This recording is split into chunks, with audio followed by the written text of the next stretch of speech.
দার্জিলিং বেড়াতে গেলে আপনারা অনেক সময় ভাবেন যে দার্জিলিং এ কোথায় থাকবেন, কারণ দার্জিলিং আপনারা জানেন একটু কস্টলি, সবসময় ঠিকঠাক প্রপার হোটেল পাওয়া যায় না, জলের সমস্যা রয়েছে। আজকের এই ভিডিওতে আপনাদের আমি দার্জিলিং এর একটা দারুণ ডেস্টিনেশনের হদিস দেবো। আপনারা তিলকদার কথা জানেন, তিলকদা সেই পেলিং এর যিনি হোটেল মালিক ছিলেন, আমার খুব কাছের বন্ধু। উনি যদিও নেই, কোভিডে মারা গিয়েছেন, কিন্তু তিলকদার ওয়াইফ রয়েছেন, তিনি তো ব্যবসাটা করছেন। তারা এবার দার্জিলিংও একটা হোটেল নিয়েছেন, তো সেখানে আমাদের আমন্ত্রণ রয়েছে। তো চলুন আজকের এই ভিডিওতে দার্জিলিংটা ঠিক কেমন, সেখানকার থাকার ব্যবস্থা, খাওয়া দাওয়া, সাইট সিইং কিভাবে করবেন, সমস্ত দেখাবো আপনাদের। আমাদের গাড়ি রেডি রয়েছে, তো চলুন দার্জিলিং। এর আগের এপিসোডে আমি আপনাদের গরুমারা জঙ্গল মানে ডুয়ার্স দেখিয়েছিলাম, আর এবার যাচ্ছি আমরা এখান থেকে দার্জিলিং। আপনি যদি আগের ভিডিওটি না দেখে থাকেন তাহলে আমি ডেসক্রিপশনে লিংক দিয়ে দিলাম। আর আজ চলুন আপনাদের বলি দার্জিলিংয়ে গেলে কম পয়সায় আপনারা কোথায় থাকতে পারবেন। দুটো এপিসোডের মধ্যে দিয়ে আমি এই সিরিজটা দেখাবো। ডুয়ার্স থেকে পাহাড়ে পৌঁছানোর আগে এই যে আকাশের সীমানায় আবছা আবছা সবুজ সবুজ পাহাড়ের রেখা, ছোটবেলা থেকেই এটা আমাকে আকর্ষণ করত। আর মালবাজার পেরিয়ে ডামডিম, তারপর সেবক, এই রাস্তা তো কত পুরনো। বহু বছর পর এই রাস্তায় ফিরে এসে একটা অদ্ভুত ভালো লাগা কাজ করছিল। মনে হয় আজও বন্য প্রকৃতি এখানে লুকিয়ে রয়েছে, যা সময়ের সাথে সাথে আস্তে আস্তে হারিয়ে যাচ্ছে। আমি নির্মাল্য, সৌম্যব্রত, আমরা এখন দার্জিলিং যাচ্ছি। আর দার্জিলিং এর যাওয়ার পথে আমরা একটুখানি মংপোতেও দাঁড়াবো ঠিক করেছি। তো মংপোটা বহু বছর ধরে মংপোর কথা শুনে এসেছি, রবীন্দ্রনাথ এই মংপোতে বহুবার এসছেন। তো এই মংপোর ইতিহাসও কিন্তু আপনাদের সামনে তুলে ধরবো, যদিও সেটা আয়াম বসে তুলে ধরবো। আমি দেখি আরে বুকে আসুন, বুকে আসুন। টিভিতে দেখি, রাস্তায় দাঁড়ালে এত দেখা হবে, টিভিতে তো দেখেন কিন্তু আপনার সাথে তো আমার দেখা হয় না। এটা হচ্ছে অ্যাকচুয়ালি জালাল ভাই, কিন্তু আমি বলি জামাল ভাই। এবং আমার সঙ্গে 2018 যারা ভিডিও দেখেছিলেন দার্জিলিং, দাদা আমার সাথে সেই ট্রিপে ছিলেন। আছেন কেমন বলুন? ভালো আছি। আর আপনার কথা সবসময় মনে করি। তাই? হ্যাঁ, তো অনেক টুরিস্টের সাথে দেখা হয়, আমার কথা মনে করেন কেন? যখনই টিভিতে দেখি কমসে কম ফ্যামিলির সাথে বলি যে দাদা ভালো ছিল বা ঘুরে মজা পেয়েছি, এসব বলি আর কি। মানে না, আমি জিজ্ঞেস করছি এত টুরিস্টের সাথে দেখা হয়, তাহলে হঠাৎ করে আমার কথাই মনে থাকলো? না, আপনার সাথে ভালো লেগেছে, যত ঘুরেছি ভালো লেগেছে, ফ্যামিলির মতো একসাথে থেকে বেশ মজা হয়েছিল না? অনেকগুলো দিন ছিলাম দার্জিলিং। তো এরকম দেখুন, একটা ব্যাপার কি বলুন তো, মানে আমি এটা বলি সবসময় যে আমি যে ঘুরতে বেরোই না, ঘোরার সাথে সাথে মানুষজনের সাথে আলাপ হয়। লাটাগুড়িতে থাকেন দাদা, লাটাগুড়িতে কিন্তু এই যে গাড়ির ব্যবস্থা দাদাই আমাকে করে দিয়েছে। লাটাগুড়িতে কিন্তু দেখা হয়নি, উনি মালবাজার চলে এসেছেন, আমি লাটাগুড়ি থেকে ফোন করেছিলাম, মালবাজারে মেল দেখা করে নিচ্ছি।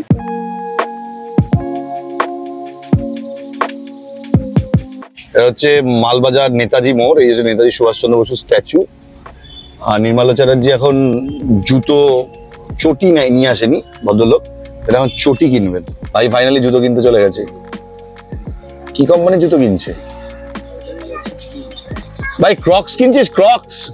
ওনার নাতির পুতি হয়েছে, 66 বছর বয়স মাত্র। আপনি জীবন তো পুরোদন উপভোগ করে নিয়েছেন মশাই, আর কি? আমি গাড়ি ড্রাইভ করতেছি, কোনো অসুবিধা হচ্ছে না। বাহ বাহ বাহ, আপনাকে দেখে আমার সে একটা গান মনে পড়ে যাচ্ছে কিশোর কুমারের, এই তো জীবন যাক না যেদিকে যেতে চায় প্রাণ। এই জায়গাটার নাম হচ্ছে ডামডিম মোড়। সৌম্য, এই জায়গাটাতে আজ থেকে 16 বছর আগে নির্মাল্য আমাকে নিয়ে এসেছিল। এখানে কোনো দোকানপাট, কয়েকটা গুমটি, জাস্ট কয়েকটা ছিল। এই একটা মোড় ছিল এই ডামডিমের, এদিক দিয়ে গরুবাথান চলে যাচ্ছে, মানে তুমি কালিম্বা লাভালোলেগাঁও গেলে এদিক দিয়ে যাবে, ফাঁকা পুরো, মানে কয়েকটা দোকানপাট ছিল শুধু। জাস্ট ডামডিম কি হয়ে গেছে। এই হচ্ছে চেইল রিভার, এই চেইল নদী। এই নদীতে আমি, নির্মাল্য, উর্মি, আমরা সবাই পাথর কুড়িয়েছি। এই জায়গাটাতে এখন এরকম লাগছে, কিন্তু আমরা ওই দিকটাতে অ্যাকচুয়ালি যেতাম। ওই যে নদীটা দেখা যাচ্ছে, আপনারা অনেক নাম শুনেছেন। এই জায়গাটার নাম হচ্ছে ওদলাবাড়ি, ডুয়ার্সের খুব ফেমাস জায়গা। এই রাস্তাটা দেখুন তৈরি হয়েছে, এই রাস্তাটা কিন্তু খুব মানে ইম্পর্টেন্ট। এই রাস্তাটা যদি আপনারা দেখেন, আমাদের যে চাইনিজ বর্ডার ইন্ডিয়া, এই যে ফ্লাইওভারটা তৈরি হচ্ছে, এই ফ্লাইওভারটা কি জন্য হচ্ছে দাদা? এটা হচ্ছে আমাদের চায়না বর্ডারে যাচ্ছে এই রাস্তাটা। আচ্ছা, এটা আমাদের চায়নার সাথে কোনোদিন কোনো সমস্যা বাঁধবে, যাতে আমাদের ইন্ডিয়ান আর্মি যাতে সহজে পৌঁছাইতে পারে। এটা কি নাথুলা অব্দি যাবে? এটা নাথুলা পর্যন্ত এই রাস্তা যাবে। আচ্ছা, এই রাস্তাটা কি পুরোটা মানে একদম পাহাড়ের ভেতর দিয়ে গেছে? এটা পুরো পাহাড়ে গ্যাংটক হয়ে যাবে রাস্তাটা, মানে টানেল ভেতর দিয়ে, তাই তো? আচ্ছা, কিন্তু এটা এখন কি কাজ হয়ে গেছে? এটা কাজ চলছে মোটামুটি, এখন 3 বছর হয়ে গেল। আচ্ছা। এখনো শেষ হয়নি, কাজ অর্ধেক হয়ে গেছে। জিনিস আপনারা বুঝতে পারছেন যে ইন্ডিয়া এই মুহূর্তে চায়নাকে নিয়ে কতটা কনসার্ন। মানে ইন্ডিয়া চায়নার সম্পর্ক যে একেবারেই ভালো নয়, তার সবচেয়ে বড় মানে উদাহরণ হচ্ছে যে এই শিলিগুড়ি আসলে আপনি বুঝতে পারবেন, ডুয়ার্স আসলে বুঝতে পারবেন যে কিভাবে ইন্ডিয়া চায়না বর্ডারকে প্রোটেক্ট করার চেষ্টা করছে। ইন্ডিয়ান আর্মি যাতে খুব ফাস্ট দ্রুত পৌঁছে যেতে পারে ওই চায়না বর্ডার অব্দি, সে কারণেই যে রেলওয়ে ট্র্যাক তৈরি হয়েছে আর কিছুদিনের মধ্যে উদ্বোধনও হয়ে যাবে, সেটা হয়তো বর্তমানে রংপো অব্দি যাবে, কিন্তু তারপর সেটা গ্যাংটক যাবে এবং তারপর আপনি সোজা মানে একটা দিন হয়তো আসবে আপনি বন্দে ভারতে করে একদম সোজা নাথুলা পাস চলে যেতে পারবেন।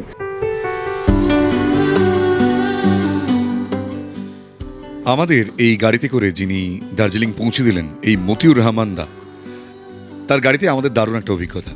তাই আপনারা ডুয়ার্স এলে মূলত ওনাকে ফোন করতে পারেন। ওনার ফোন নাম্বারটা আমি দিয়ে দিলাম।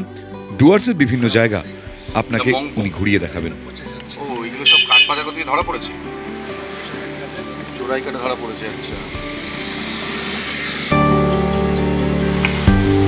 At this moment, no one can tell where we should go or what's coming. এই যে বিগ বিগ পিলার গুলো, এইগুলো হচ্ছে সেই পিলার যেখান থেকে ট্রেনটা রান করবে আপাতত মংপো অব্দি, রংপো অব্দি বর্ডার সিকিমের। এটা হচ্ছে একেবারে টানেল ফেটে যাবে, এই জায়গা দিয়ে বেরিয়ে এসছে টানেলের ভেতর দিয়ে। বিশাল বিশাল পিলার দেখুন, মানে পাহাড় ভেঙে ফাটিয়ে ফাটিয়ে এই জিনিসগুলো বানানো হয়েছে।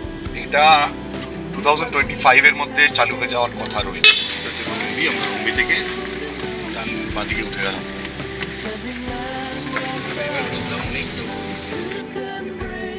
এটা হলো মংপোর রবীন্দ্র ভবন, যেখানে আমরা বেশ কিছুক্ষণ দাঁড়িয়েছিলাম। তবে এটা নিয়ে যদি একটা আলাদা এপিসোড দেখতে চান তাহলে আমার আরও একটি ইউটিউব চ্যানেল আই অ্যাম বোসে দেখতে পারেন, লিঙ্ক ডেসক্রিপশনে রইল।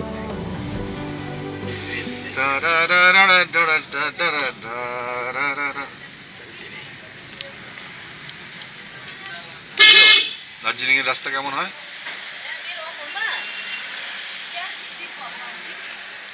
এই শুরু হলো দার্জিলিং। হ্যাঁ, দার্জিলিং শুরু হয়ে গেছে। দার্জিলিং আমরা ঢুকে গেলাম, এখান থেকে 7 কিলোমিটার আপনাদের হোটেল।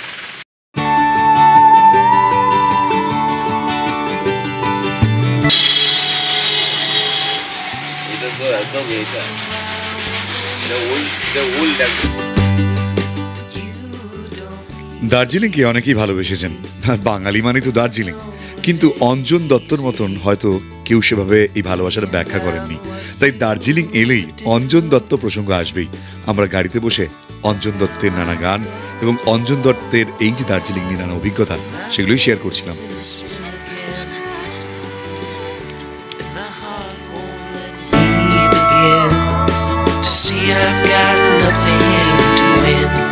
দার্জিলিং এর প্রপার ফিচার, মানে দার্জিলিং মানে হচ্ছে এই ব্যাপারটা একটা।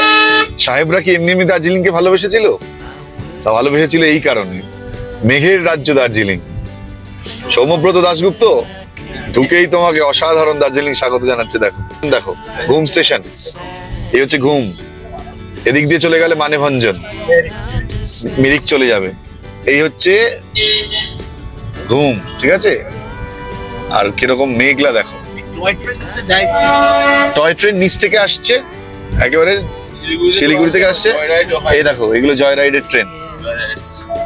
এই হচ্ছে টয় ট্রেন দার্জিলিং এর, এই হচ্ছে ঘুম, ঠিক আছে?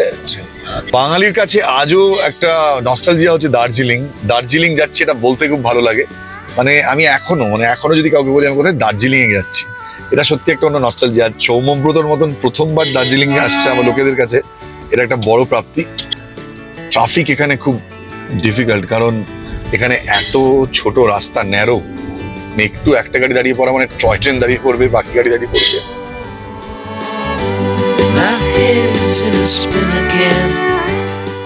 আজকে দার্জিলিং এর ওয়েদারটা সুন্দর তো এমনি কোনো মতেই বলতে পারি না, কারণ দার্জিলিং এর ওয়েদার মানে ঝকঝকে দার্জিলিং, কাজিরঙা দেখা যাবে। তো আজকে দার্জিলিং এ মোটামুটি মেঘলা ওয়েদার। নস্টালজিয়া লিস্টে দার্জিলিং যতই ওপরে থাকুক না কেন, বর্তমানে এখানকার ওভার পপুলেশন, ন্যারো রোডস এবং তার সঙ্গে আবর্জনা দার্জিলিংকে বেশ অনেকটাই পেছনে ফেলে দেয়।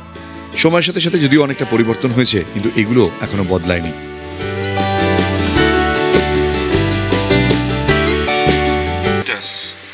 সামনে দেখো বিখ্যাত দার্জিলিং এ কেভেন্টাস, হ্যাঁ নাম শুনেছো? না, হ্যাঁ শুনেছি, এটা তো মেনজন এদিক দিয়ে ডান দিকে মনে আছে? বরফি দেখেছিলে?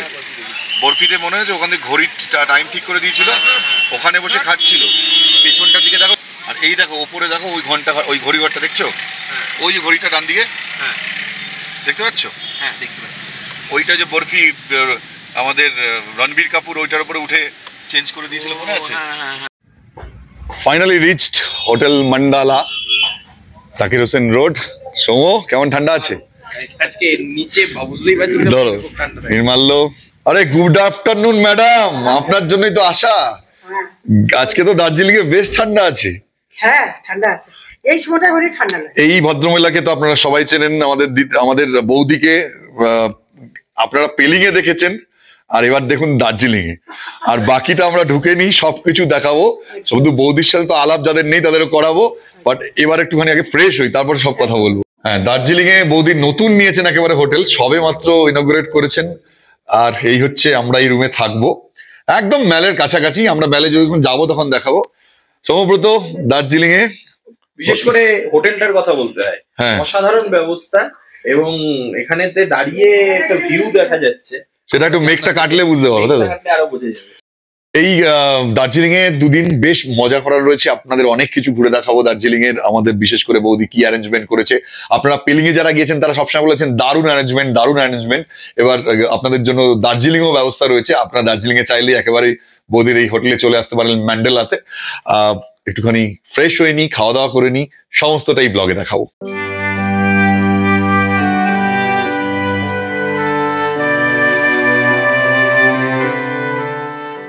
এই হোটেলটি সম্পর্কে আমার কাছ থেকে যদি আপনি অনেস্ট রিভিউ চান, তাহলে বলবো এই বিল্ডিংটি অনেকটা পুরনো হলেও বৌদি সবেমাত্র লিজ নিয়েছেন, তাই গুগল রেটিংসে যে রেটিং আপনি দেখবেন সেটি পুরনো লিজ হোল্ডারের, তাই এটার বেসিসে আপনারা কখনোই জাজ করবেন না। এই হোটেলে বেশ কটি রুমের মধ্যে ডাবল বেড থেকে শুরু করে 4 বেডের রুম আপনি পাবেন। বাজেট হোটেল বলতে যা বোঝায়, হোটেল ম্যান্ডেলা অনেকটাই তাই। রেটগুলো জানার জন্য আপনি বৌদিকে ফোন করে নিতে পারেন, অবশ্যই আমার নাম মেনশন করবেন। আর এই বিল্ডিং এর ছাদটা অসাধারণ, সেখান থেকে গোটা দার্জিলিং শহর যেমন দেখা যায়, আকাশ পরিষ্কার থাকলে দেখা যায় কাঞ্চনজঙ্ঘা। আর যারা আমার এর আগে নাম সেলিং এর ভিডিও দেখেছেন, অর্থাৎ বৌদিরই আরেকটি হোটেল যেটি পেলিং এ রয়েছে, আপনারা তাহলে জানেন যে এখানের বিশেষত্ব হলো খাওয়া দাওয়া। চলুন, অনেক কথা বলেছি, এবার খিদে পেয়ে গিয়েছে, দেখা যাক আজকের মেনুতে কি কি রয়েছে। আমি যখন পেলিং এ গিয়েছিলাম, আপনাদের যেটা সাজেস্ট করেছিলাম, দার্জিলিং এ আসার পরেও আমি ডেফিনেটলি একটা জিনিস বিলিভ করি, এই ম্যান্ডেলা হোটেলটা একটু পুরনো, তাই এটাকে রেনোভেট করে নতুন করে আবার যে চালু করা, এটা বৌদির জন্য একটা চ্যালেঞ্জ। কিন্তু ফুড, সেটা তো নতুন করে রেনোভেট করার কিছু নেই, বৌদি সবসময় খাওয়ারের উপর একটা আলাদা গুরুত্ব রেখেছেন। তো দার্জিলিং এ এসে আমরা কি কি খেতে পারি, তো আজকে প্রথম দিন দুপুরের খাওয়া দাওয়া আমি এবারে দেখাই কি কি রয়েছে। আচ্ছা, প্রথমত ভাতের সাথে আমি কি কি রয়েছে, প্রথমত ডাল, এটা কি লাল শাক রয়েছে। আচ্ছা, লাল শাক এখানে রয়েছে, এটা বেগুনি, এটা হচ্ছে আলু পটল, আলু পোস্ত রয়েছে, তার সাথে রয়েছে এটা কি মাছ, রুই মাছ। আচ্ছা, রুই মাছের কালিয়া, স্যালাড, তার সঙ্গে চাটনি, পাঁপড়, মানে এক্সেলেন্ট। মানে এটা হচ্ছে বৌদির এটা হচ্ছে রাজকীয় ব্যাপার, তাই তো? হ্যাঁ, সৌম্য কি বলবে? আর এখানে আমি কুকের সাথে এখনো তো আলাপ হয়নি, খাবো দাবো তারপরে বলবো কেমন রান্না করে, ঠিক আছে? আর বৌদির গাইডেন্স তো নিশ্চয়ই আছে। তুমি কি পেলিং এ ছিলে? ও, তুমি তো ছিল, তোমাকে দেখেছিলাম তো। পটলটা কেমন লাগলো? হ্যাঁ, আস্ত পটল দিয়ে এরকম একটা পটলের দোরমা টাইপের, এবং তার সাথে এরকম গরম গরম বেগুনির উপরে চাট মশলা ছেটানো। যারা আমরা ভেতো বাঙালি, তারা যেখানেই যাই, যে জায়গাতেই যাই, ভাত আর মাছ পেলে আমাদের মানে মনের তৃপ্তি জায়গায়। তুই সেটা প্রমাণ করছিস, আমি করিনি। আমি মোটামুটি ভাত ডালের সাথে বেগুনটা একটুখানি খাচ্ছি, এই বেগুন বলছি, পটলটাও খাচ্ছি। এগুলো দেখছো, এগুলো প্রত্যেকটা ইন্ডিভিজুয়াল ওয়াটার লাইন, এই ছোট্ট ছোট্ট এই যে পাইপগুলো দেখছো না, তারের মতো, এগুলো হচ্ছে ইন্ডিভিজুয়াল ওয়াটার লাইন।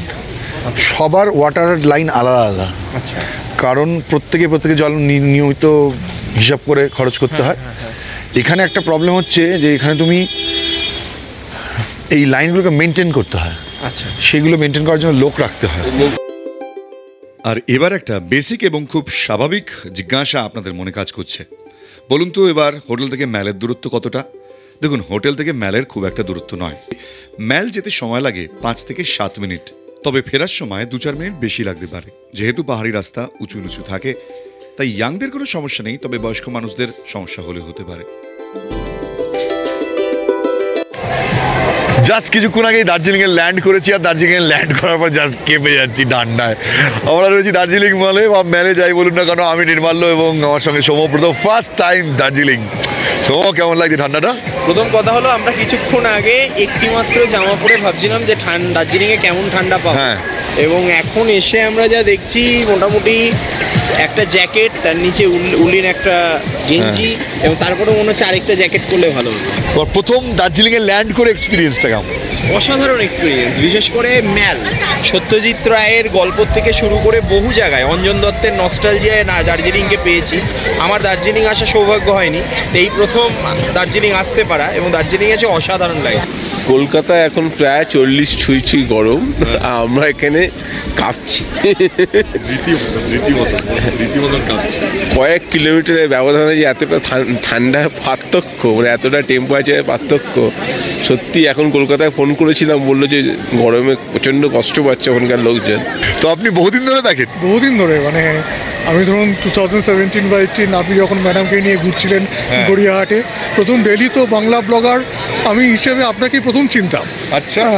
তো তখন থেকেই মানে বাঙালি যে ডেলি ব্লগ করতে পারে, এই কনসেপ্টটা আমি আপনার কাছ থেকেই পাচ্ছিলাম। তো তারপর থেকে তো আপনি অন্যদিকে টার্ন নিলেন, মানে একদম জাতীয় ইস্যু, হ্যাঁ চলে গেলাম জাতীয় ইস্যুতে নিজেকে ব্যস্ত করে ফেললেন, আবার টিভিতে আবার ব্যস্ত, তারপর টিভিতে ব্যস্ত হয়ে পড়লেন। কিন্তু আমি খালি গিয়ে অপেক্ষা করছিলাম যে আপনার এই টার্নটা কোথায় যায়।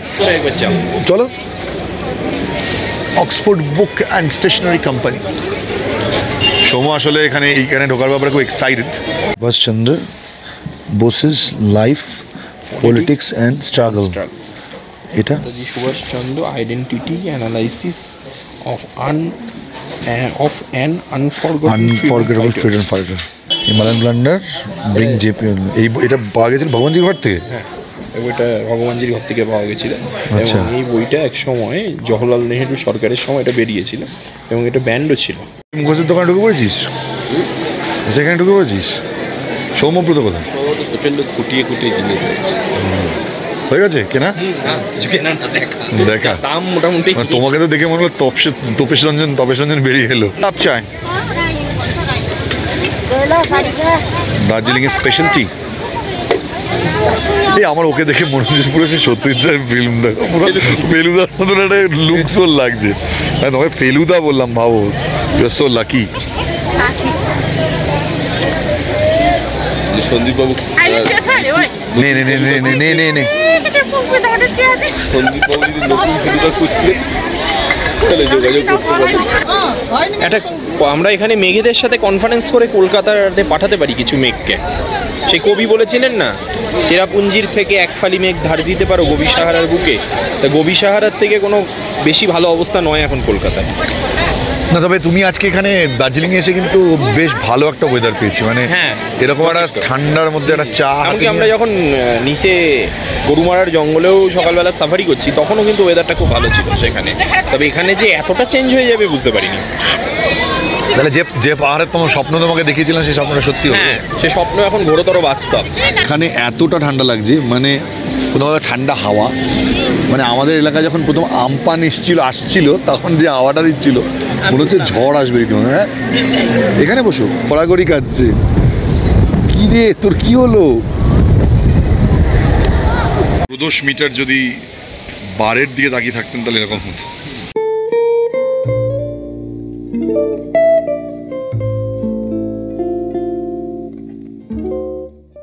সন্ধে নামতেই গিয়েছিলাম একটু পেছনের দিকটায়, কারণ মেলে হাত দাঁড়ানো যাচ্ছিল না, এত ঠান্ডা। পেছনে রাজভবন, মেফেয়ার, হোটেল এসব কিছুক্ষণ দেখে আবারও মেলের দিকে তখন ফিরে আসছি।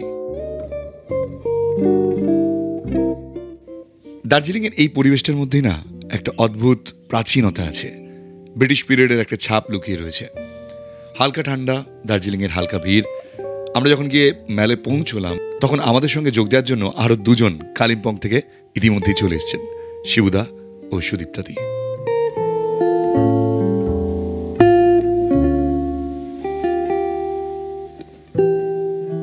দেখুন কালিম্পং এ গরম পড়েছে বলে দার্জিলিং এ চলে এসছে জামা কাপড় পরে। কালিম্পং এ ঠান্ডা নেই সেই দুঃখে এই হাজবেন্ড অ্যান্ড ওয়াইফ এরা দুজন চলে এসছেন। আচ্ছা দাদা, আপনাদের কেমন লাগলো দার্জিলিং এর ঠান্ডাটা? দার্জিলিং এ ঠান্ডা কই, pleasant weather. By the way, thank you Shibuda for coming once again. ধন্যবাদ ধন্যবাদ ধন্যবাদ শিবুদাই, থ্যাংক ইউ আসার জন্য। ধন্যবাদ ডাকার জন্য। চা খাওয়াবে তো? হ্যাঁ নিশ্চয়ই। আমাদের সাথে জুড়ে গেছে এই দুদিন সুবিধা অসুবিধাতে থাকবে। সুবিধা মোটামুটি কি সব কি করছো এটা? সেই নির্মাল্য এইটা নাকি বলছে ঠান্ডা নেই ভাই। এইটা তুমি যে বলছো না, এটা কলকাতার লোকেরা শুনলে এটা মানে তোমাকে মানে যাচ্ছাদাই বলবে তোমরা অতীব সৎ বলে ঠান্ডা নয় কি তোমরা বলছো ঠান্ডা, কলকাতার লোকে বলবে না না কোথায় ঠান্ডা। এটা ঠান্ডা, ভালো ঠান্ডা আছে, মানে হাওয়াটা দিচ্ছে বলে ঠান্ডাটা লাগছে। কিন্তু কনকনে না। দেখো আমরা যে টেম্পারেচার থেকে উঠে এসেছি, তোমরা তো অনেক কম, বললোই তো তোমাদের সাথে এটা লাগবে না, কারণ আমরা তো অনেক নিচ থেকে এসেছি, তো আমাদের ঠান্ডা লাগছে। কালিম্পং এ আমরা তো এই সময় বাইরে থাকি না, ঘরের মধ্যে ঠান্ডা লাগছে আমাদের রীতিমতো। সুদীপ্ত যেমন থাকে শিলিগুড়িতে থাকে, ওর এসিটা খারাপ হয়ে গেছে। এসির যে মেকানিক সে বলেছে আমি সোমবার দিন আসবো। সোমর শিলিগুড়ি থাকে, ধপ মারিস কেন? এসি খারাপ হয়ে গেছে বলে দার্জিলিং মেকানিক বলেছে সোমবার দিন চলে এসেছে দার্জিলিং। শিবুদা সুদীপ্তা দি বলছে কোনো ঠান্ডা নেই। বাই দ্য ওয়ে শিবুদাকে থ্যাংক ইউ সো মাচ এই চাটার জন্য। 11 টেম্পারেচার এখানে আছে। আমার এই হাওড়ার সঙ্গে হ্যাঁ সান্দাকফু বা এখানে তোমার মানে ঝড় ফর আসা বললে ঠান্ডাটা ওই জন্যই, মানে ঠান্ডা তো লাগছে না, যাই হোক ঠান্ডা লাগছে তো ভালো ঠান্ডা লাগছে, বললে হবে নাকি? প্লেজেন্ট গুলি ভালো। আমার ঠোঁট ফাটছে রীতিমতো ঠান্ডা হয়। প্রথম পর্বটা এখানে শেষ করলাম। দ্বিতীয় পর্বে আপনাদের দেখাবো দার্জিলিং জু, তার সঙ্গে HMI মানে হিমালয়ান মাউন্টেনিং ইনস্টিটিউট, এছাড়াও দার্জিলিংয়ের আরও বেশ কিছু সুন্দর দিক। আপনারা যদি এই হোটেলে থাকতে চান প্লিজ ফোন করে নেবেন, ডেসক্রিপশনে নাম্বার রইল। আর ভিডিওটি ভালো লাগলে প্লিজ কমেন্টে জানাবেন, শেয়ারও করতে পারেন, চ্যানেলটিকে সাবস্ক্রাইব করে দেবেন। দেখা হবে পরের পর্বে। এখানে শেষ করছি, টাটা বাই বাই।